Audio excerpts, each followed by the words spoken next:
Hello everyone, good morning, welcome back to our channel.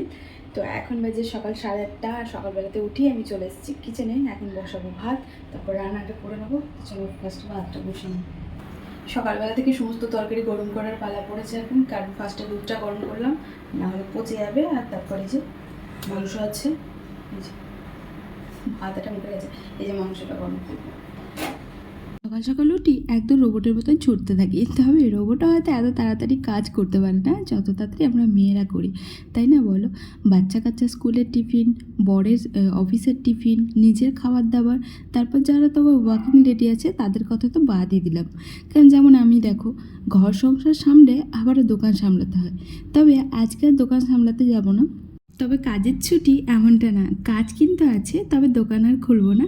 আজকে একজনাদের বাড়ি যাব, মানে একটা কাস্টমারের বাড়ি, অনেক দিন থেকে আমাকে বুক করে রেখেছে। দুটো ফেসিয়াল আর দুটো ভ্যাক্স হবে তার জন্য। কতটা জল বেরিয়েছে দেখো,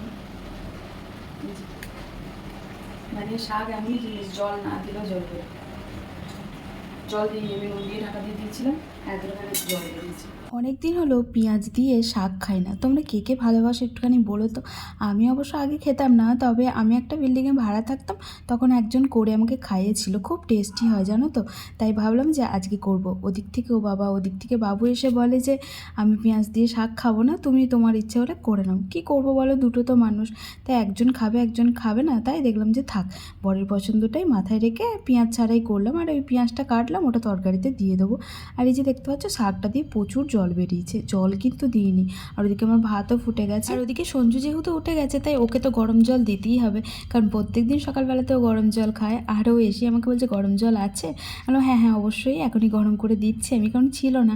আর দুটো গ্যাসই যেহেতু আমার জোড়া ছিল, তাই আর কি ওরকম করে গ্লাসে করে কড়াইটা নামিয়ে আমাকে করে দিতে হলো, কারণ সসপ্যানটা ওদিকে দুধ ছিল, যার জন্য সসপ্যানে করতে পারলাম না। আর বাসনপত্র অত বেশি আমার নেই, দুটো একটা বাসন আছে, সবগুলোই আর কি জোড়াপাতি হয়ে আছে। আর এই যে দেখতে পাচ্ছ এখন হচ্ছে রসুন ফোড়নটা দেবো।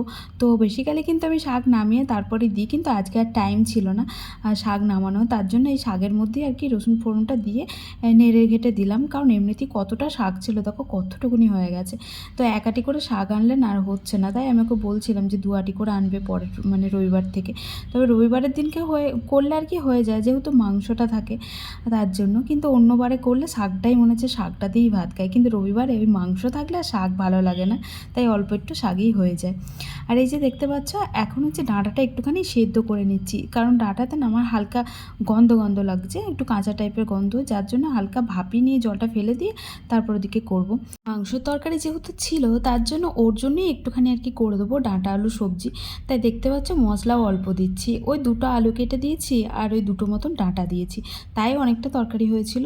ওকেই শুধু দিয়েছি, কারণ ও তো জানো তো তোমরা যে ও ফ্যাক্টরিতে মাংস নিয়ে যায় না, অনেকটাই ছিল। আমি বললাম যে নিয়ে গেলে আমার কাজটা একটুখানি আর কি বেঁচে যেত, কারণ আজকে এমনিতেও তাড়াহুড়ো ছিল। তারপর ওই বললো যে না, নিয়ে তো আমি কোনোদিন যাই না, একদিন নিয়ে গিয়ে নিয়ম ভঙ্গ করে লাভ নেই, তুমি আমাকে একটু কষ্ট করে হলেও সবজিটা করে দাও। তো এই যে ওর মতনই দেখতে পাচ্ছ অল্প একটুখানি করছি। আর আমার জন্য একটুখানি রেখেছিলাম, মানে রেখেছিলাম বলতে নিজের জন্য রাখতে চাইনি, ওই ওর এক বাটি হয়ে গেছিলো, তারপর একটুখানি বেঁচেছিল। আর এই যে তরকারিটা হচ্ছিলো, তার মধ্যে ও তো রুটি নেয়, তোমরা তো জানো প্রত্যেকদিন রুটিও আমাকে করতে হয়, তাই ভাতটা আগে হয়ে গেল, তারপরের দিকে রুটি কটা সেঁকে নিলাম। কটা বলতে আর কি দুটো তো রুটি। আর এই যে সকালবেলা খাওয়ানো একটা যুদ্ধ, মানে খেতেই চায় না, এক গরজ খেয়ে বলছে আমি আর খাবো না। কিন্তু আমি চেষ্টা করি যে সকালবেলা একটু গরম ভাতটা দিয়ে মানে খাইয়ে দেওয়ার, কারণ পেট ভর্তি ওকে খাইয়ে দিলে না ও ধরো দুটো করে রুটি খায় দুপুরবেলাতে। আমি বলি নিতে, কিন্তু নেয় না। তো ওই যে খাওয়ার মানে বাহানা চলছে এখন, বাচ্চা ছেলের মতো আমাকে ভুলিয়ে ভুলিয়ে খাওয়াতে হয়। সত্যি আমি জানি না যে কার কার হাজব্যান্ড এরকম করে, তবে আমার হাজব্যান্ড এরকমই করে। আর ও মাংস খেতে চায় না সকালবেলাতে, যার জন্য ওই যে বলছে দেখতে পাচ্ছ আমাকে মাংস দিও না, শাক দিয়ে দাও। আর এই যে হয়ে গেল খাওয়া, 2 গরজ মাত্র খেলো, দেখলে 2 গরজ খেয়েই ওর হয়ে যায় খাওয়া। তার জন্য আর নিও না আমি ভাত বেশি, কারণ ওই সবটাই আমাকে খেতে হয়, এখন তো বুঝে গেছি, যার জন্য অল্প করেই ভাত নিই। তো এই যে সবজি দেখালাম তোমাদেরকে, এইটুকুনি বেঁচেছে ওকে দেওয়ার পর। আর এই যে শাক, এটাও এইটুকুনি বেঁচেছে। আর এই যে কালকেকার একটু মাংসের তরকারি, আর এখানে ভাত আছে, ভাতটা দেখালাম না, এখানে দুধও আছে। তো এই যে এতগুলো বাসন হয়েছে, এগুলো আমাকে এখন ধুতে হবে, কাপড় টাপড় নেই কাচার। এই যে রেডি টেডি হয়ে একদম বেরিয়ে পড়েছি। আর রোদ লাগছে, ভাবলাম ওনাটা কার্পের মতন করে জড়াবো, কিন্তু আমার না সানগ্লাস নেই জানো, বাড়িতে পড়ে আছে, আমি আনিনি। আর এখানে এখনও কেনা হয়নি, যেহেতু শীতকালে এসেছিলাম বলে দরকার পড়েনি। তো চলো এখন আমাকে হেঁটে হেঁটে যেতে হবে, এতটা রাস্তা, ওটাই ভাবছি। যে দেখতে পাচ্ছ, বাপরে প্রচণ্ড রোদ গো, গালটাল সব লাল হয়ে গেছে। ঠিক আছে, এখনও 5 মিনিটের রাস্তা, 5 মিনিট না, ওই 3 থেকে 4 মিনিট ওরকমই হবে। তাও আমি জোরে জোরেই হাঁটছি, কিন্তু রোদের মধ্যে তো হাঁটা যাচ্ছে না, না ওটাই। আর টোটো করবো না, কারণ এখান থেকে এটুকু 20 টাকা নিয়ে নেবে, যার জন্য আর করলাম না। অল্প একটুখানি রাস্তা, হেঁটে হেঁটে চলে যেতে পারবো। চলো যাই, ওরা বারবার ফোন করছে, কারণ অনেকটাই লেট হয়ে গেছে। তাও তো কাছাকাছি করিনি জানো, কাছাকাছি সমস্তটা মাখিয়ে রেখে আসলাম। আমি এখান থেকে গিয়ে তারপর কাচবো, কারণ আরেকবার গায়ে জল ঢালতে হবে, এমনিতেও প্রচণ্ড গরম। তো একবারে পৌঁছে তোমাদের সাথে কথা বলছি। হ্যাঁ, তো আমি চলে এসেছি, কিন্তু লোকেশন তো জানি না, যার জন্য এখানেই দাঁড়ালাম। ফোন করলাম, বললো যে কাউকে একজনকে পাঠাচ্ছে, নিতে আসবে। তো এখানটা একটুখানি ছাওয়া আছে, যার জন্য এখানটাতেই দাঁড়ালাম রোদের মধ্যে।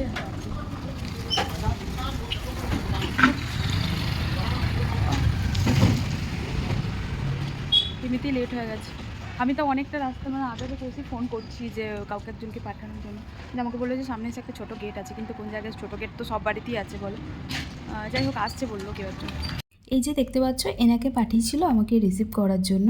তো ইনি হচ্ছে ওনাদের বাড়ির মেড। আর আসার সাথে সাথে অনেকক্ষণ কাজ করলাম, আর কাজ করার পর আমরা সবাই হাঁপিয়ে গেছিলাম, তাই সবাই মিলে একটু ছাঁচ খেয়ে নিলাম।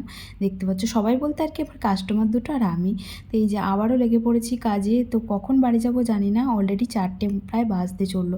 এখন আমার প্রচুর প্রচুর কাজ বাকি আছে। এই যে দেখতে পাচ্ছ, সবেমাত্র আর কি ভ্যাক্সটা কমপ্লিট হলো, এরপর ফেসিয়াল আছে। তো চলো, যখনই বাড়ি যাব দেখা করব। তো এখন বাজে 6টা, আর এখন আমি বাড়ি যাচ্ছি, ভাবো তাহলে। তো তো চলে এসেছি বাড়ি। আর বাড়ি এসে একটা কথা কি জানো তো, যখন তুমি সত্যিকারের মন থেকে কিছু চাইবে, তখন তোমায় ঠিক পাবে সেই জিনিসটাই। এখনও জল আসছে, কি ভাগ্য আমার।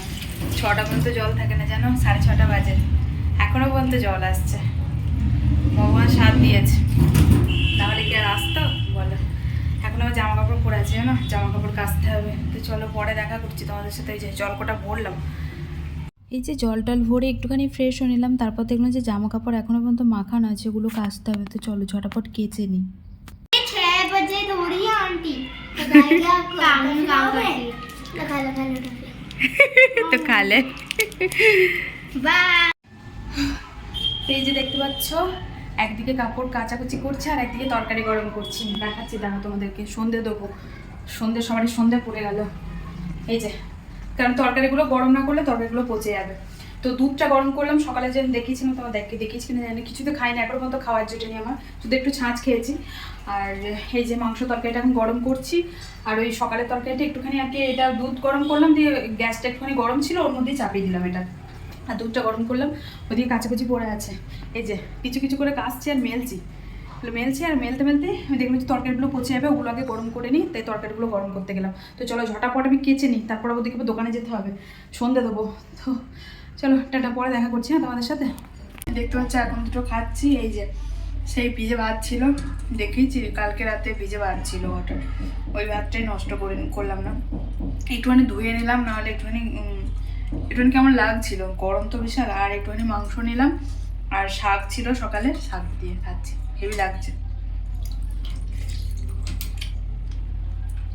খেয়ে নিই তারপর, আর দোকানে যাইনি, অনেকটা লেট হয়ে গেছে, যা গেলাম না, তুমি 7:30 বেজে গেছে। আবার একটু পরে তো বাড়ি দেবো, খুলেই করবো, আর গেলাম না। এখন বাজে রাত 10টা, সঞ্জু বাড়ি চলে এসেছে, ওই যে দেখতে পাচ্ছ। আর আমি বাড়ি চলে এসেছে, আর আমি একটুখানি আলু চচ্চড়ি করেছিলাম, আর কিছু করিনি। আর ওদিকে তরকারি তো ছিল। তো চলো, হ্যাঁ ছাড়াবা। আর তো চলো, আর ওকে বললাম একটু পেঁয়াজ কাটতে, মানে ওই বললো যে পেঁয়াজ খাবে, ছাড়াও তাহলে।